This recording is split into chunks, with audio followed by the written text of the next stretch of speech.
I am 25 and my hubby is 43. Akamboita mhuri yakati hake, so taane 5 years tiri tose. Nhumbu yandinayo ndeyekutanga naye, ini ndine mwana wangu 1.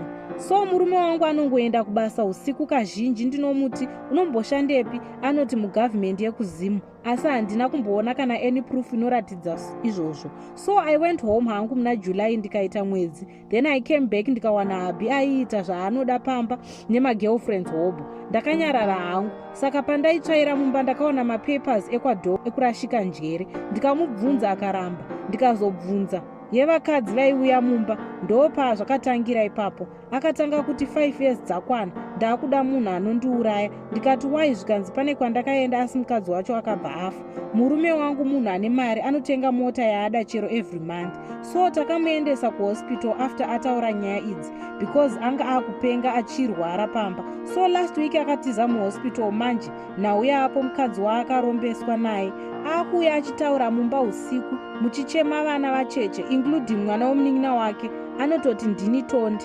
Iye akutiza pamba, ndini ndiripo nemwana. Hama dzake hapana akuita kana action. Imba yaakavakisa kumusha yakabvira nezuro. Ndibatsirewo ndodii apa? Anorara dzimwe nguva akandibata dumbu achitsenga mukano. Mwana haatambe kana ka1.